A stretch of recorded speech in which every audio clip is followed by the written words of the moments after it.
Do you guys share shoes on tour? Accidentally, yeah. At one point, we both ended up buying the same pair of shoes, not on purpose, just separate, and then ended up on tour. And he kept putting my shoes on, thinking they were his. Were they heels or anything? No. Dueling Decades. All right, Mancrush, this game is all tied up. You have control of the board, and we got 2 categories left. We got movies and music. Where are we going first? All right, since we have a band on, let's finish with music, and let's go movies right here, round 4. And let's go, once again, June 24th, 1994. It's probably the only time anything was happening that week. It's honestly the truth. Joe, I just noticed this on the live feed. You're doing the transitions, and I didn't notice if you're doing the hand signals. I'm not. It's the all right. There's no audio going with them right now, or very light audio, so you can keep all right, cool. We're fine. I thought you were going to scold me. Anyhow, all right. No. So a couple episodes back. Did that. Oh, well, no, you didn't. We did this big Canon Films episode, which might be like before your time, but we had Austin Trunick on. He was the author of the Canon Film Guide, which I still have sitting right here. And the movie that I brought to the fold in that one was Death Wish 2. And had I not picked that movie so recently, I probably would not have seen the connection with this movie. Unlike Death Wish 2, this movie does not take place in the modern era. Instead, this one takes place in the semi-late 1800s, I think 1870s, early 1880s, somewhere around there. But I promise you, there's a lot of similarities between the two. When you look at Death Wish, like any of them, 1 through 5, Paul Kersey, he's living basically in a lawless environment, right? And he takes matters into his own hands. And this movie right here starts with some Law and Order and then rides right into some straight Paul Kersey style vigilantism. Is that a word? Yeah. Vigilantism. We'll make it a word. Fuck it isn't, it better. So at the box office, this movie, it only brought in $25 million, which is roughly $45 million in 2021. Only because it had a higher budget. Budget was like $50 million. We're talking about 1994, so it's not a huge take-in. But honestly, like I was a little surprised by the figure because like at the time this genre was hot. And that said, I think it suffered at the box office because this movie was beat out a year prior, actually probably about 6 months prior, by the smash hit Tombstone, which I must admit is fucking amazing. It's probably one of my favorite movies of the 90s altogether. I'm your Huckleberry. Oh, dude, it's amazing. Like, I love that movie. Anyhow, like Same. Fun fact. All right. Are you allowed to like interrupt or whatever? Yeah, well, go ahead. You already did. So I just thought of it reminded me of a tour story. So we did a 5-day festival cruise to Mexico with Papa Roach and like a bunch of other bands that were on it. Nice. Well, that was the headliner. But we each had our own cabin, and I found some fans that's not brought weed onto the ship. We had bunk beds. And well, yes, whatever. But they brought weed onto the ship, and I was like, "Yo, what's up, dude?" Like, and friends. Literally the entire time, all I would do is I'd go to the fans' place. We'd smoke. They had 24-hour like buffet, whatever you can have.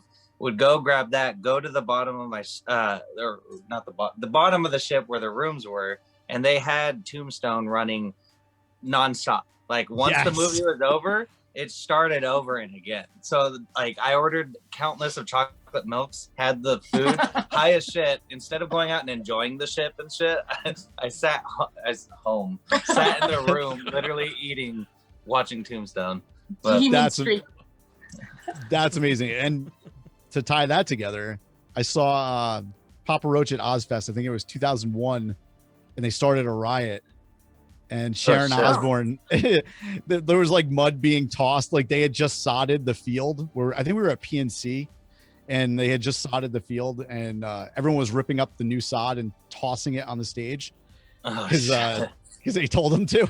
And Sharon Osbourne had to come out on the stage and tell all of us assholes to stop throwing mud before, and then they ended up getting arrested, and this whole thing happened or whatever. Great story. But anyhow, so we'll move on from that.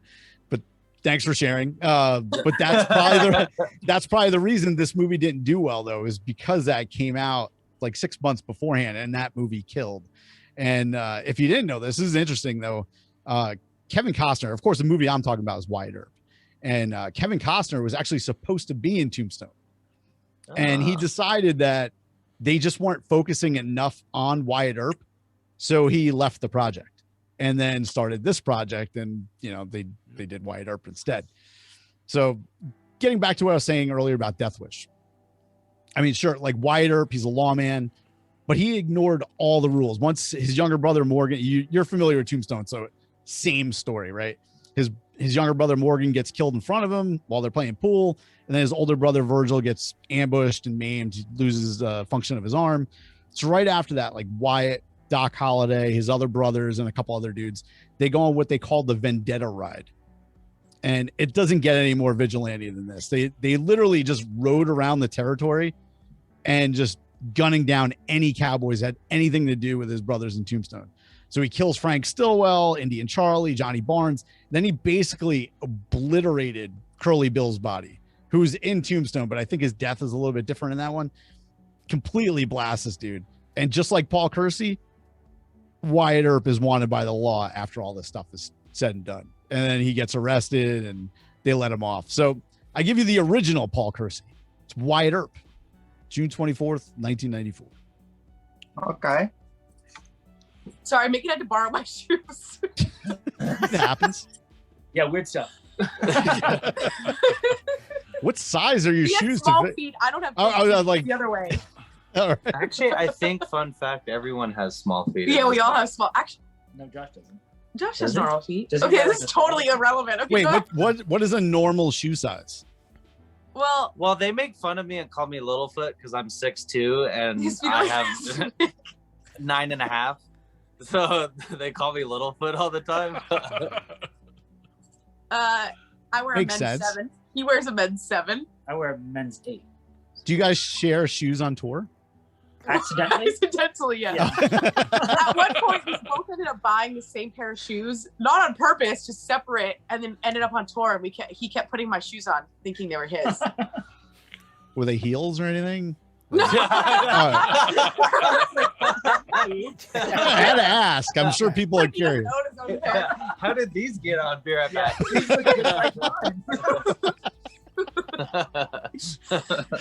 All right. He Sorry looked to great in derail heels, you. though. Make my calves look great. Yeah, I was gonna say that. Cat. Yeah, Josh Cam. Yeah. Anyways, All right, Joe Findlay, what did you bring for the movies round? Something about shoes, I think. No, I found a world premiere in New York. I saw coverage for it in the San Antonio Express, went to newspapers.com, and on June 26, 1977, they covered this big gala, which was the after party for this world premiere, and all the who's who was present. JFK Jr. and Caroline Kennedy with their mom, Jackie O. They were all there. All the stars of the movie. And mayoral candidate Bella Abzug just showed up and crashed the party and created a very large scene there. This was all at the plaza. And the producer of the film who put on the party, Joe Levine, had a particular issue with it and lashed out at her at the party and in an interview later on. But the film that I am talking about was actually a Richard Attenborough directed film called A Bridge Too Far. I love that movie. There you go. Sorry. It is. It's a weird movie because it's about a specific failed operation called Operation Market Garden, which was basically an air and land operation to take over and cross a number of bridges in the Netherlands that was very unsuccessful. And actually it was so unsuccessful that one of the stars almost refused to do the movie because he thought that the movie was glorifying a military disaster. But the people who were involved in this movie, more than the movie itself, just blows my mind when you just read the list. So it's directed by Richard Attenborough, as I said. He did Gandhi, A Chorus Line Chaplain. He was John Hammond in Jurassic Park, for people who know him that way. It was written by William Goldman, who did Butch Cassidy and the Sundance Kid, Princess Bride, All the President's Men. But here is the list of stars in this movie. Sean Connery, Laurence Olivier, Michael Caine, Ryan O'Neal, Gene Hackman. It also featured Anthony Hopkins, James Caan, Elliot Gould, Robert Redford, and John Ratzenberger, because, you know, John Ratzenberger was lighting up the films, being in Star Wars and A Bridge Too Far, all at the same time. Excuse me. So Attenborough only did the movie because he was trying to fund Gandhi, and Levine gave him a ridiculous amount of money to go do that if he spent a ridiculous amount of money to do this one. But Roger Ebert tells a different story about how this movie went, and he said, "A Bridge Too Far is an exercise in wretched excess. We're prepared to speculate that maybe Joe Levine went 2 or even 3 bridges too far." The movie cost about $26 million. That's equivalent of $116 million today. It was one of the highest budget movies at the time, and it didn't get a lot of praise and awards on this side, but it was nominated for 4 BAFTA awards in England, including Best Supporting Actor. So that is my movie, the world premiere of A Bridge Too Far. I will say that movie was way too fucking long. That's the only thing. That was the only. So was Wyatt Earp. Wyatt Earp was 3 hours. Yeah, like literally 3 That's hours. a Kevin Costner like, short.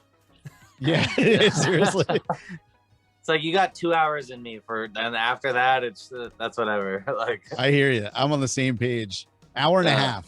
I'm like a 90-minute movie person. After that, just end it. Literally.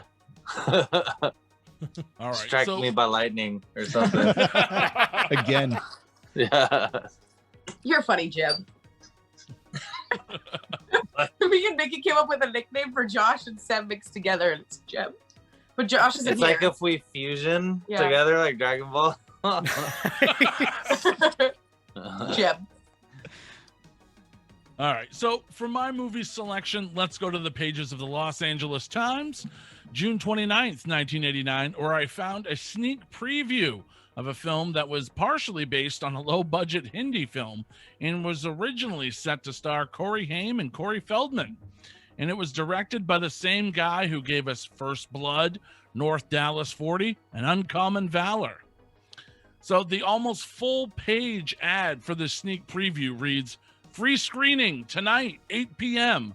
for Weekend at Bernie's, starring Andrew McCarthy and Jonathan Silverman.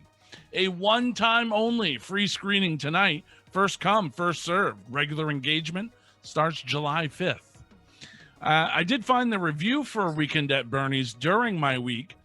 This one was out in The Times out of Shreveport, Louisiana, June 30th, 1989. In Weekend at Bernie's, 2 guys are invited by their boss to his posh beach house. They arrive not only to find the host dead, and they spend the rest of the movie trying to conceal the fact. This is a little funnier than it sounds. Weekend at Bernie's, in the tradition of most summer dribble, relies on certain loudish tolerance on the part of the audience. To enjoy the film requires accepting as funny the sight of a dead body being knocked over balconies, dragged behind a speedboat, buried in the sand by a kid with a toy shovel, and so forth. And then he ends the article by saying McCarthy continues a nearly unbroken string of unremarkable performances. Silverman is pleasantly put upon, and Stewart as Gwen required only to look perplexed. And Kaiser is more believable as a corpse than his colleagues are as living, breathing characters. Weekend at Bernie's director Ted Koncheff actually has a hilarious cameo in the film, and it's one of my favorite parts in the film.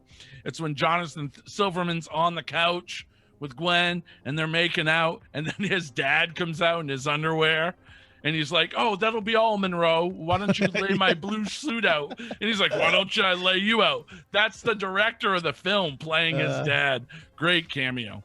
So yeah, I give you Weekend at Bernie's in a special sneak preview, June 29th, 1989. Me personally, I'm just gonna be biased and say A Bridge Too Far, just because that's one of my favorite movies. Actually, okay, little random thing. Sometimes I tend to put weird stuff together, but I'm pretty sure the dance, the Bernie, is based off of that movie. I don't know how people got there, but like, do you remember the dance is very like. And you're talking about Weekend at Bernie's 2? Yeah, that's Weekend at Bernie's 2. Yeah, so I'm pretty sure I'm going with that one just based off of that. And plus, it's a good movie. Never seen any of them. Oh my god! Wow. I'm not a big movie person. Why'd you go? Oh! When she said- You felt right. Oh, The energy was just there. Do it. Oh! No, I've never seen any of them. Bridge too far. That one's funny, and that one's serious. It's not serious. It's serious. You're too serious. Flip a coin. Flip a Bernie. I don't know what I did with that coin. I'm going with Bernie. Yeah. I think the I tried, audience is sorry. going Bernie as well.